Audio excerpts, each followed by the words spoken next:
Kau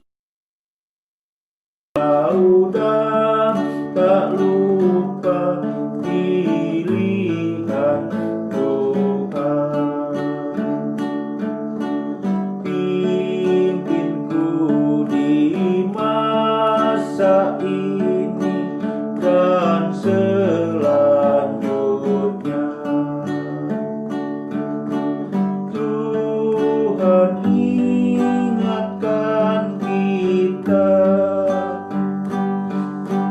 jangan ku jalan sesat, tersesat dan terhilang dan berbahaya.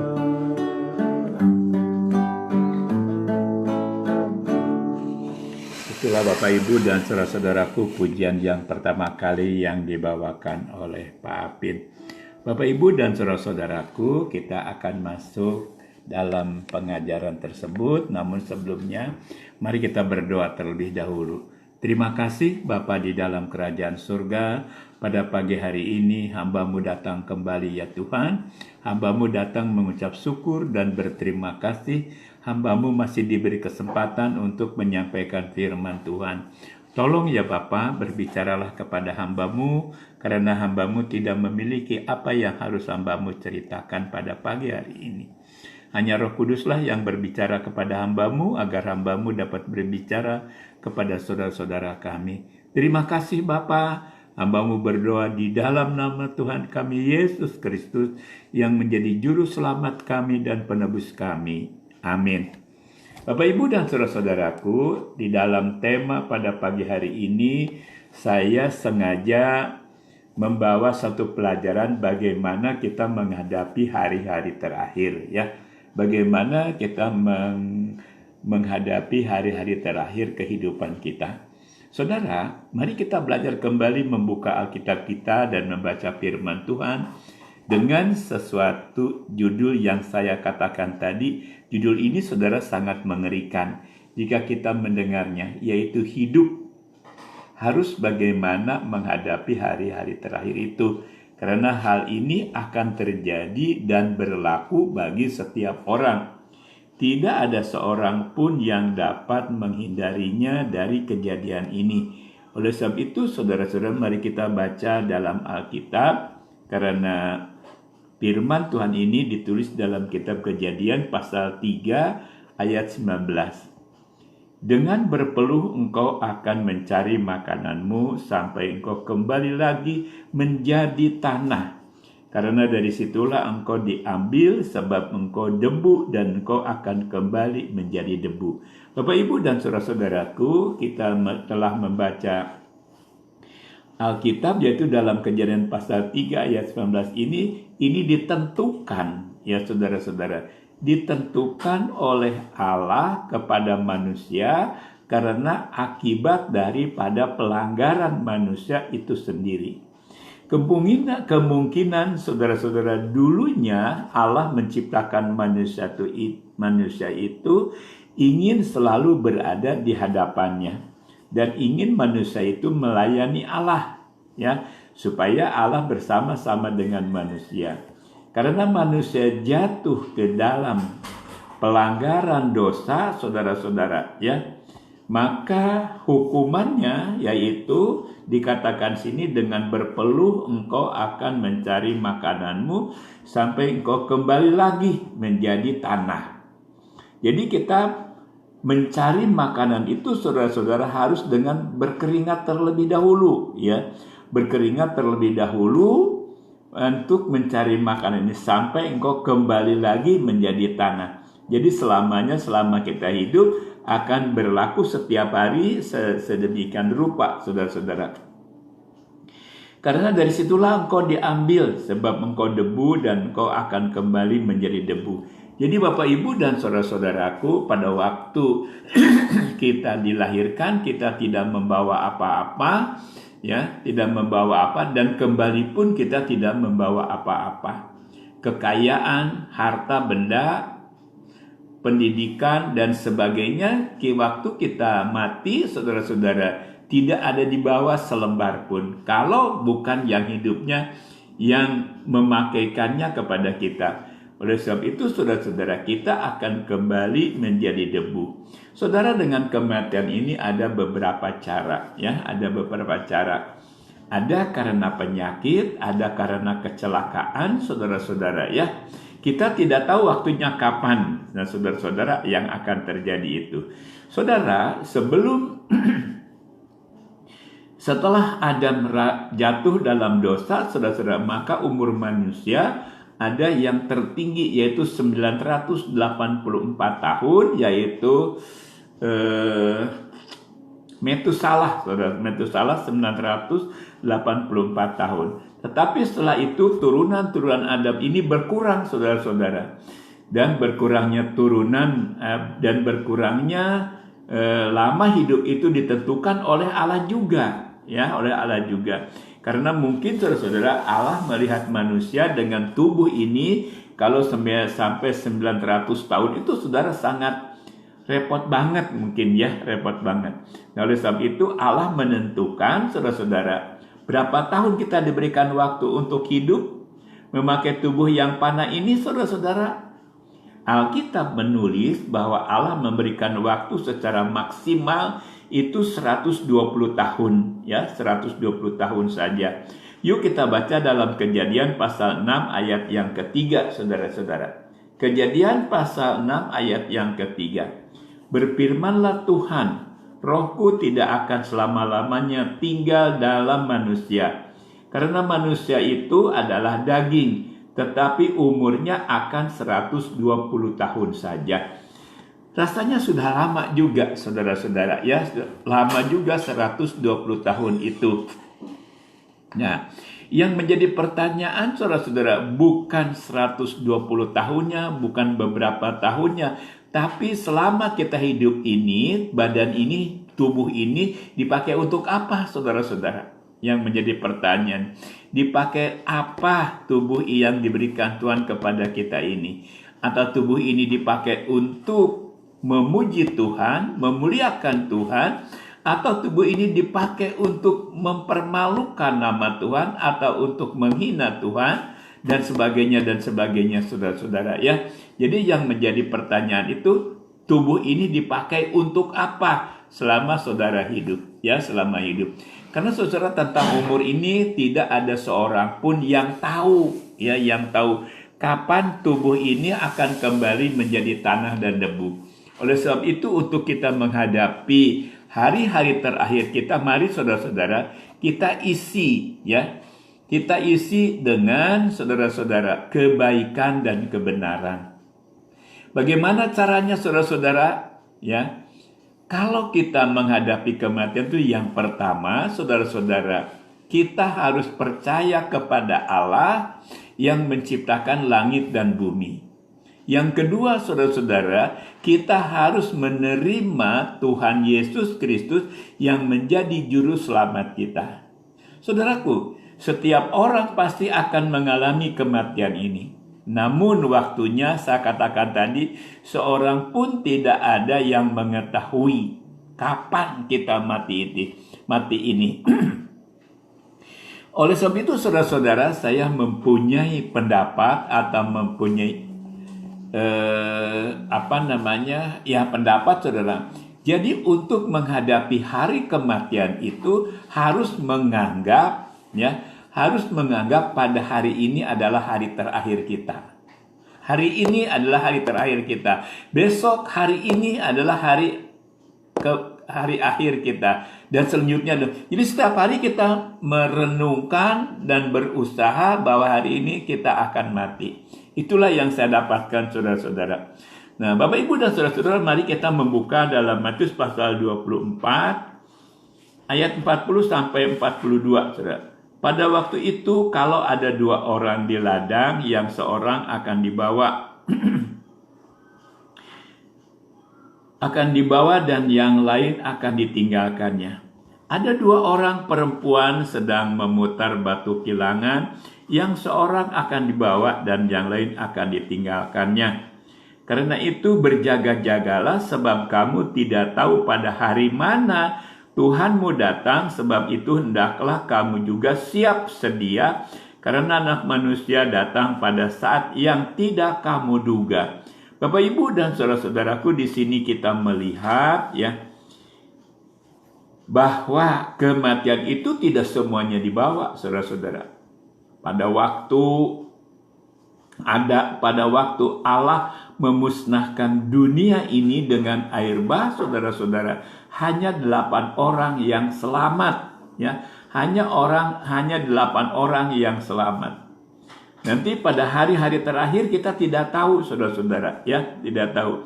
Cuma dikatakan di sini untuk kita bersiap-siap pada waktu itu, saudara-saudara, ya, pada waktu itu kalau ada 2 orang di ladang, yang seorang akan dibawa dan yang lain akan ditinggalkannya. Nah, kalau si A dan si B tidak tahu si A dulu apa si B dulu yang dibawa.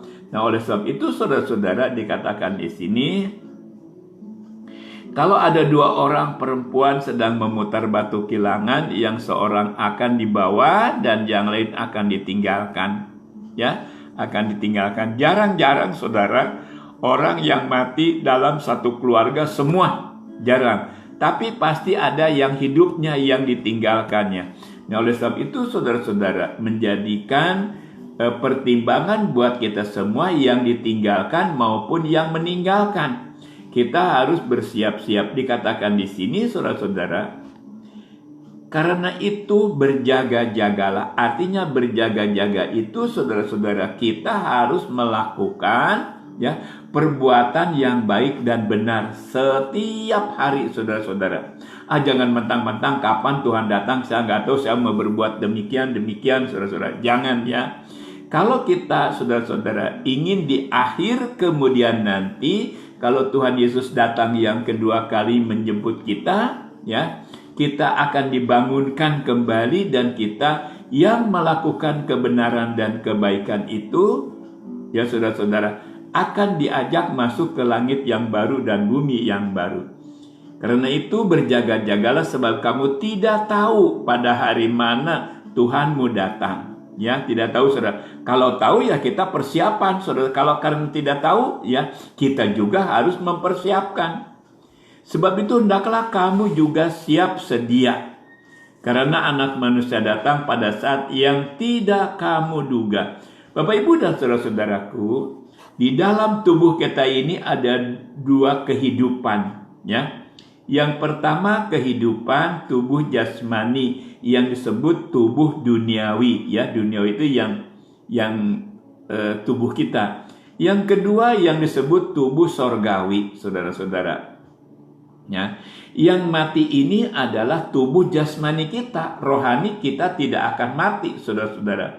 Tubuh rohani tetap hidup. Nah, saudara-saudara, mari kita baca di dalam Lukas pasal 16, saudara-saudara, ya. Pasal 16 ayat 23 sampai 24. Orang kaya itu juga mati lalu dikubur, dan sementara ia menderita sengsara di alam maut, ia memandang ke atas, dan dari jauh dilihatnya Abraham dan Lazarus duduk di pangkuannya.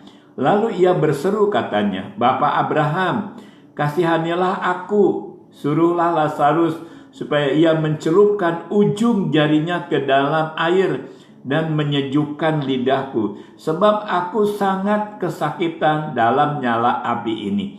Bapak, Ibu, dan saudara-saudaraku, ada 2 pengertian kalau kematian secara jasmani, ya, tubuh ini, saudara-saudara, kita tidak ingat apa yang kita telah lakukan, tidak merasakan tubuh ini, saudara-saudara, kebaikan atau keburukan waktu kita hidup.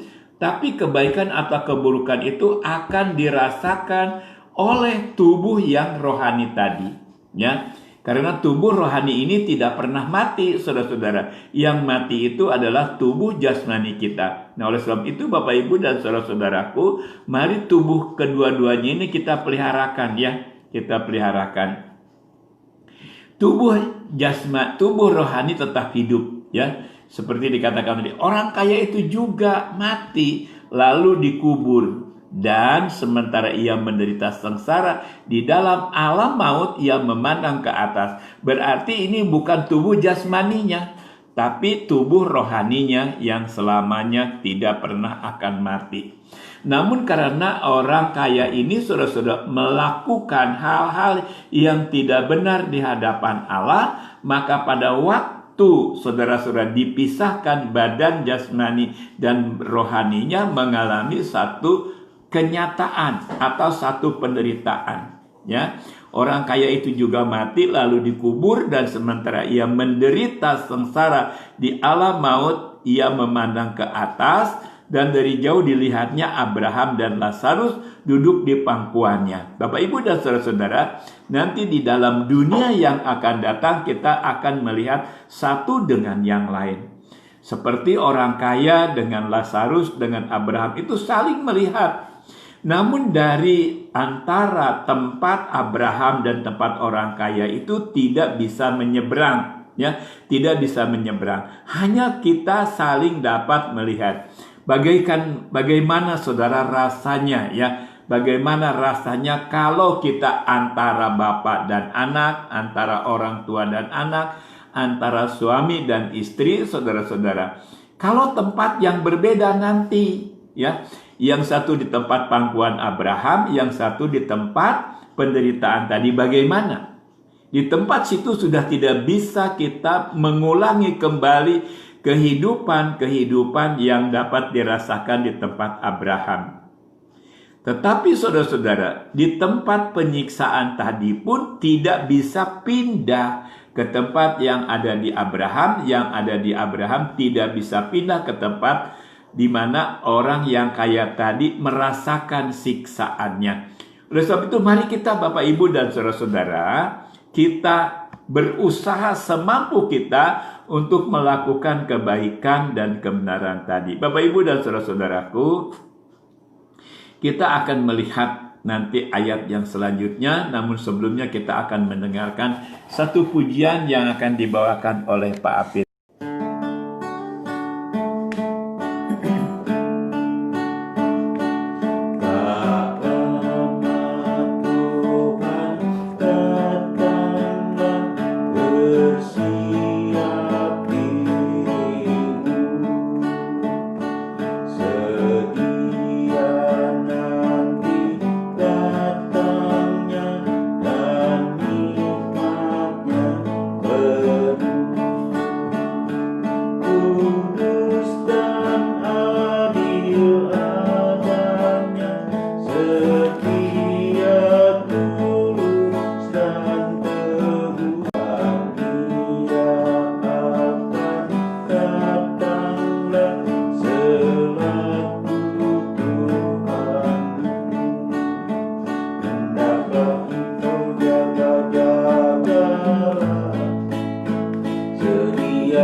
Bapak Ibu dan saudara-saudara, itulah satu pujian mengatakan bahwa kita ini untuk menghadapi hari-hari terakhir ini kita harus berjaga-jaga, ya.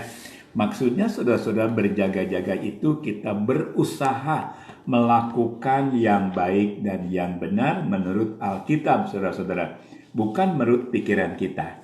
Karena kebenaran dan kebaikan kita suka berbeda dengan apa yang diartikan oleh firman Tuhan. Saudaraku, persiapan apa yang harus kita persiapkan untuk menghadapi hari terakhir nanti, yaitu hari kematian? Ada beberapa hal, saudara-saudara, yang saya temukan. Yang pertama, kita harus sadar bahwa kita ini adalah menumpang di dunia ini, saudara-saudara. Ya, menumpang di dunia ini. Jadi kita hidup di dalam dunia ini, saudara-saudara, bukan untuk selama-lamanya. Nah, menumpang di bumi ini adalah kita untuk hanya sementara waktu, ya. Tidak tahu kita sampai umur berapa. Sekarang sudah saya 77, saudara-saudara. Jalan 77. Berapa hari lagi atau berapa tahun lagi saya tidak tahu, saudara-saudara. Yang masih muda demikian. Karena saudara-saudara, umur itu, saudara-saudara, ya, kalau saya ada ilustrasi, saudara-saudara, karena rumah saya itu di depan rumah itu ada kebun bambu, saudara-saudara. Jadi kebun bambu itu, saudara-saudara, saya perhatikan. Setiap orang membutuhkan bambu itu ada macam-macam. Ada yang rebungnya diambil, ada yang sudah menjadi untuk tali, ada yang sudah menjadi menjadi tua, ada juga yang sudah kering di kebun itu, saudara, diambilnya. Artinya, saudara-saudara, tergantung Allah akan mengembalikan kita menjadi debu dan tanah itu. Karena kita di dalam dunia ini, saudara, menumpang, saudara-saudara. Kehidupan yang sebenarnya adalah kehidupan nanti. Kalau kita melakukan kebenaran dan kebaikan, kita akan menikmati langit yang baru dan bumi yang baru selama 1000 tahun lamanya di sana. Nah, oleh sebab itu, Bapak, Ibu, dan saudara-saudaraku, mari kita membaca dalam 1 Petrus pasal 1 ayat 17. Dan jika kamu menyebutnya Bapa, yaitu Dia yang tanpa memandang muka menghakimi semua orang menurut perbuatannya, maka hendaklah kamu hidup di dalam ketakutan selama kamu menumpang di dunia ini. Bapak, Ibu, dan saudara-saudaraku, tidak salah selama ada di dalam dunia ini kita mengumpulkan atau membutuhkan kehidupan duniawi ini, saudara-saudara. Ya, duniawi ini, harta benda dan sebagainya. Cuma jangan menghalalkan segala cara untuk kita mengumpulkan harta dunia ini. Selama di dalam dunia ini, saudara-saudara, kita akan membutuhkan hal-hal yang duniawi ini, ya. Jadi oleh sebab itu, saudara-saudara, sekalipun pikiran dan hati kita melakukan atau berusaha untuk mendapatkan apa yang kita butuhkan selama dalam dunia ini, kita jangan meninggalkan, saudara, atau kita jangan lupa bahwa hidup kita ini setelah kematian ini, saudara, kita akan masuk ke dalam langit yang baru dan bumi yang baru.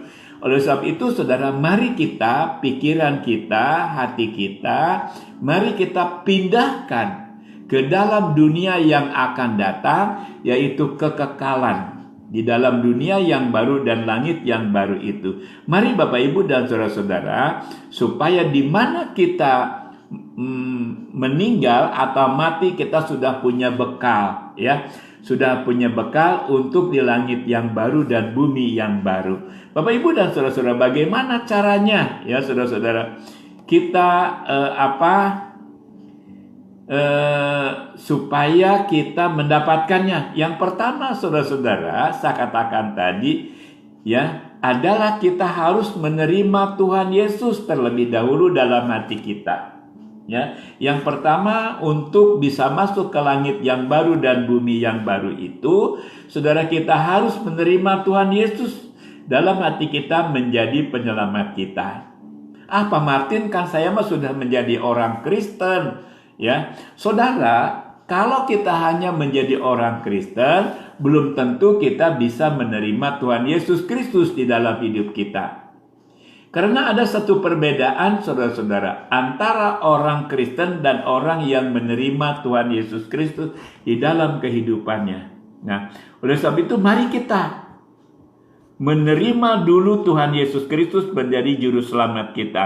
Kalau kita menerima Tuhan Yesus Kristus sebagai juru selamat kita, maka kita akan taat dan kita akan menurut atas perintah-perintah Tuhan Yesus Kristus. Saudara, di dalam Alkitab, saudara-saudara, ya, kalau kita hanya menjadi atau mengaku seorang Kristen, saudara-saudara, tidak memiliki kehidupan Kristus, maka sia-sialah kita.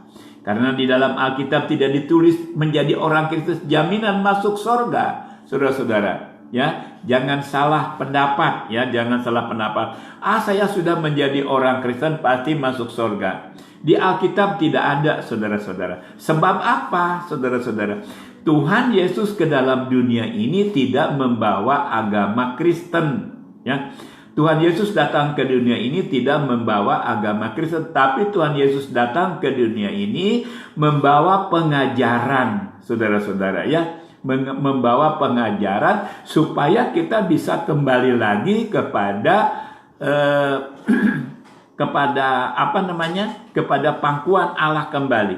Nah, oleh sebab itu sangat penting, saudara-saudara, jangan kita merasa cukup menjadi orang Kristen. Karena di dalam Alkitab tidak tertulis orang Kristen akan masuk surga. Ya, yang akan masuk surga itu adalah pengikut-pengikut Kristus atau menjadi murid-murid Kristus. Bapak Ibu dan saudara-saudara, mari kita baca di dalam Wahyu pasal 3 ayat 20 sampai 21. Lihat, aku berdiri di muka pintu dan mengetuk. Jikalau ada orang yang mendengar suaraku dan membukakan pintu, aku akan masuk mendapatkannya dan aku akan makan bersama-sama dengan dia. Dan ia bersama-sama dengan aku. Barang siapa menang, ia akan kududukan bersama-sama dengan aku di atas tahtaku. Sebagaimana aku pun telah menang dan duduk bersama-sama dengan Bapakku di atas tahtanya. Jadi sangat jelas di dalam Alkitab, saudara. Kalau saudara hanya mengaku sebagai orang Kristen, celaka, saudara-saudara, ya. Tapi kita harus, saudara-saudara, benar-benar menerima terlebih dahulu Tuhan Yesus Kristus di dalam hati kita. Dikatakan di sini, lihat aku berdiri di muka pintu dan mengetok. Jikalau ada orang yang mendengar suaraku dan membukakan pintu, aku akan masuk mendapatkannya. Dan aku makan bersama-sama dengan dia. Bapak Ibu dan saudara-saudara, kita sebagai Kristen turunan, saudara-saudara, ya, Kristen turunan, merasa bahwa kita sudah dijamin akan masuk surga, saudara. Tidak, saudara-saudara, ya. Karena yang akan masuk surga itu adalah orang yang membukakan pintu hatinya untuk membukakan pintu, aku akan masuk mendapatkannya dan makan bersama-sama dengan dia. Nah, inilah saudara-saudara, perhatikan. Memang saudara-saudara, apa yang saya alami ajaran dari orang tua kita, saudara-saudara, ya. Dulu waktu saya kecil juga demikian. Asal menjadi orang Kristen jaminannya surga, ya. Itu pendidikan atau pengajaran yang salah, saudara-saudara, ya, yang salah. Karena orang tua kita mungkin mendengar cerita dari orang tuanya demikian. Tetapi karena kita mempunyai Alkitab, saudara, yang patut dipedomani, yang patut dituruti itu adalah firman Tuhan. Bukan kata-kata orang tua kita saja, tetapi firman Tuhan yang harus kita kembali belajar kepada Alkitab. Karena saudara, manusia itu ada ketidaksempurnaannya. Mungkin orang-orang tua kita mengajarkan karena pendapatnya demikian. Tetapi saudara-saudara, bukan kita menyalahkan orang tua kita karena kemungkinan dasar pendidikannya hanya demikian rupa. Ya, dulu Alkitab jarang, saudara-saudara, ya. Dulu Alkitab jarang. Sekarang Alkitab itu banyak di rumah atau banyak, terutama sekarang di HP pun kemana-mana bawa Alkitab. Namun Alkitabnya tidak pernah dibaca. Ya, Alkitab tidak baca, maka pendapat kita masih salah, masih keliru. Nah, jadi saudara, saya menegaskan menurut Alkitab ini dalam Wahyu 3 ayat 20-21 ini, lihat aku berdiri di muka pintu dan mengetok. Jikalau ada orang yang mendengarkan suaraku dan membukakan pintu, aku akan masuk mendapatkannya dan aku akan makan bersama-sama dengan dia. Luar biasa Bapak Ibu. Ini menjamin kehidupan kita. Dan ia bersama-sama dengan aku. Barang siapa menang, ia akan kududukan bersama-sama dengan aku di atas tahtaku. Tahta Tuhan Yesus itu di mana, saudara-saudara? Di sorga, ya saudara-saudara. Karena belum ada seorang pun manusia yang telah naik ke surga selain atau kecuali orang yang telah turun dari sorga, yaitu Yesus Kristus. Saudara, dikatakan sini, ia akan kududukan bersama-sama dengan aku di atas tahtaku, yaitu di sorga. Sebagaimana aku pun telah menang dan duduk bersama-sama dengan Bapakku di atas tahtanya. Jadi kalau kita menerima Tuhan Yesus Kristus, saudara, kita akan ada bersama-sama dengan Bapa kita di sorga oleh karena di atas tahta Tuhan Yesus. Saudara, kita akan melihat rencana hidup kita selama kita menanti hari-hari terakhir itu, saudara. Hidup ini, ya, harus direncanakan dari sekarang, saudara-saudara, ya, harus direncanakan. Jadi menyusun rencana hidup kita selama kita menanti atau menghadapi penjemputan atau hari-hari terakhir harus direncanakan, saudara-saudara, ya, hidup ini. Saudara, kita akan membaca dalam Filipi pasal 4 ayat 8 dan 9. Jadi akhirnya saudara-saudaraku, semua yang benar, ini saudara, semua yang mulia, semua yang adil, semua yang suci, semua yang manis, semua yang sedap didengar, semua yang disebut kebajikan dan patut dipuji, pikirkanlah semuanya itu. Ini Rasul Paulus menyatakan kepada orang Filipi bahwa saudara-saudara, untuk menghadapi atau menanti hari-hari terakhir itu dari sekarang. Ya, saya ingin bacakan sekali lagi. Jadi akhirnya saudara-saudara, semua yang benar, bukan semua yang buruk atau jahat. Semua yang mulia, semua yang adil, semua yang suci, semua yang manis, semua yang sedap didengar, semua yang disebut kebajikan dan patut dipuji, pikirkanlah itu semuanya. Dan apa yang telah kamu pelajari, dan apa yang telah kamu terima, dan apa yang telah kamu dengar, dan apa yang telah kamu lihat padaku, lakukanlah itu. Maka Allah sumber damai sejahtera akan menyertai kamu. Bapak, Ibu, dan saudara-saudara, sangat jelas ya, pada waktu kita menghadapi kematian atau pada waktu kita menanti hari-hari terakhir kita, semuanya telah dituliskan oleh Rasul Paulus. Ya, semua yang benar, semua yang mulia, semua yang adil, semua yang suci, semua yang manis, semua yang sedap didengar, semua yang disebut kebajikan patut dipuji, pikirkanlah. Nah, ini selama kita hidup di dalam dunia ini. Dan apa yang telah kamu pelajari, dan apa yang telah kamu terima, dan apa yang telah kamu dengar, dan apa yang telah kamu lihat padaku, lakukanlah. Jadi saudara-saudara, kita harus memberikan teladan kepada setiap orang yang terdekat dengan kita, ya, yang terdekat. Karena saudara, penginjilan yang benar itu oleh perilaku kita yang benar, ya. Bukan kita, katakan kemarin sama saya, bukan kita menenteng Alkitab, memberitakan Alkitab, saudara-saudara, tapi hidup kita tidak benar. Ini yang menghalangi, ya, yang menghalangi sumber keselamatan untuk orang lain. Jadi saudara-saudara, sangat-sangat kita, perilaku kita dan kelakuan kita harus nyata dalam kehidupan yang nyata pada saat sekarang. Dan apa yang telah kamu pelajari, dan apa yang telah kamu terima, dan apa yang telah kamu dengar, dan apa yang kamu telah lihat padaku, ini menurut Rasul Paulus. Saya juga belum sempurna, saudara-saudara. Lakukanlah itu, maka Allah sumber damai sejahtera akan menyertai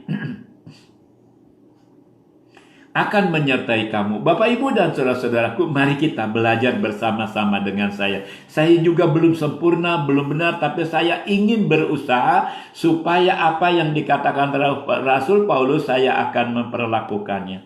Saudaraku, setelah mempersiapkan segala-galanya, maka kita akan mempunyai pengharapan, ya. Akan mempunyai pengharapan, yaitu kita akan masuk ke kota Yerusalem yang baru. Kota yang turun dari sorga, yaitu kota Yerusalem yang baru yang turun dari sorga, yang seperti ditulis dalam kitab Wahyu pasal 21 ayat 1 sampai ke 4. Inilah pengharapan kita, saudara-saudara. Ya, inilah pengharapan kita. Wahyu 21 ayat 1 dan 4. Lalu aku melihat langit yang baru dan bumi yang baru. Sebab langit yang pertama dan bumi yang pertama telah berlalu, dan laut pun tidak ada lagi. Dan aku melihat kota kudus, Yerusalem yang baru turun dari sorga dari Allah, yang berhias bagaikan pengantin, perempuan yang berdandan untuk suaminya. Lalu aku mendengar suara yang nyaring dari tahta itu berkata, "Lihatlah, kemah Allah ada di tengah-tengah manusia, dan ia akan diam bersama-sama dengan mereka. Mereka akan menjadi umatnya, dan ia akan menjadi Allah mereka. Dan maut tidak akan ada lagi perkabungan, atau ratap tangis, atau duka cita, sebab segala sesuatu yang lama telah berlalu." Inilah satu pengharapan kita bagi kita, saudara-saudara, ya. Pengharapan kita selama kita menanti atau menghadapi kematian itu. Mari kita berusaha dan bersiap siaga. Ambillah pendapat ini, bahwa hari ini aku akan mati. Selamanya, saudara-saudara. Hari ini aku akan mati, hari ini aku akan mati. Bukan karena kita bosan hidup, tapi persiapan kita yang benar mengatakan bahwa hari ini aku akan mati. Seperti kita akan memakan, saudara-saudara, ya, akan memakan. Kita di rumah, kita mempersiapkan makanan, karena setiap hari kita akan makan. Nah, demikian juga dengan kematian ini, saudara, anggaplah setiap hari kita mempunyai rencana atau mempunyai ingatan di dalam hati dan pikiran kita bahwa hari ini aku akan mati. Jadi kalau mempunyai harapan seperti demikian, kita akan selama-lamanya akan bersiap sedia untuk menanti kematian itu. Kiranya firman Tuhan pada pagi hari ini, saudara-saudara, menyegarkan rohani kita, ya. Karena kita semuanya akan mengalami hal itu. Kita akan tutup dengan satu pujian yang akan dibawakan oleh Pak Afif.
itulah Bapak Ibu dan saudara-saudara pujian terakhir tinggal di rumah Bapak ya. Semoga kita setelah mendengar pengajaran firman Tuhan ini kita bisa mempersiapkan hidup kita pada waktu kita dipisahkan tubuh dan rohani kita akan bisa ke rumah Bapa yang di sorga. Yuk kita akan tutup dalam doa. Terima kasih Bapa di dalam kerajaan surga yang kami sembah di dalam Tuhan kami Yesus Kristus. Terima kasih Bapa, kami telah diingatkan oleh firman Tuhan bahwa kami hidup di dalam dunia ini hanya sementara waktu. Dan kami hidup di dalam dunia ini hanya menumpang ya Tuhan. Kami akan pindah ke langit yang baru dan bumi yang baru. Tuhan tolong. Firman Tuhan yang telah hamba-Mu taburkan ini kiranya ada manfaatnya bagi saudara-saudara kami yang mendengarkannya, terutama buat hamba-Mu ya Tuhan. Bapa dalam kerajaan sorga hamba-Mu berdoa bagi seluruh pendengar radio Citra Kasih dimanapun mereka berada pada pagi hari ini. Tolong ya Bapa, di mana firman Tuhan telah didengar oleh saudara kami dan saudara kami sedang ada dalam sakit penyakit. Tuhan tolong hamba-Mu, mohon belas kasihan-Mu. Sembuhkan saudara kami, angkat penyakit saudara kami. Bapa di surga, demikian juga di mana ada saudara kami sedang dalam pergumulan secara jasmani maupun secara rohani. Tuhan tolong berikan jalan keluar karena mereka mendengar firman Tuhan. Di mana saudara kami yang sedang ada dalam kesusahan, Tuhan tolong hiburkan saudara kami agar saudara kami dapat melihat mendengar kuasa-Mu ya Bapa.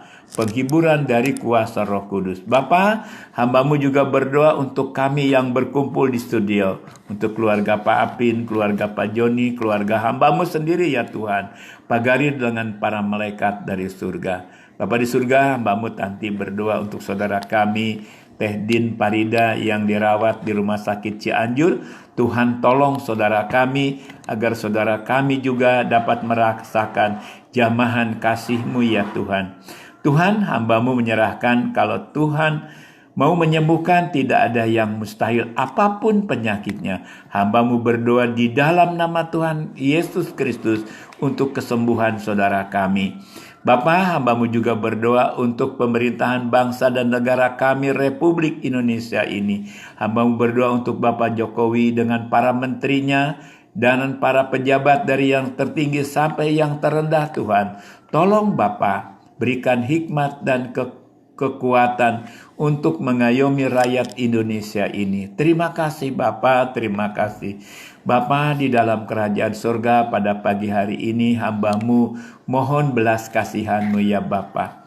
Kami yang ada di daerah ini adalah petani semua. Kami mohon Bapa, Engkau mau menurunkan air hujan untuk kepentingan kami semuanya. Terima kasih Bapa. Sekalipun hamba-Mu ini adalah orang yang berdosa, tapi tolong Tuhan dengarkan doa hamba-Mu dan kabulkan doa hamba-Mu. Hamba-Mu berdoa di dalam nama Allah Bapa, Putra dan Roh Kudus. Haleluya. Amin.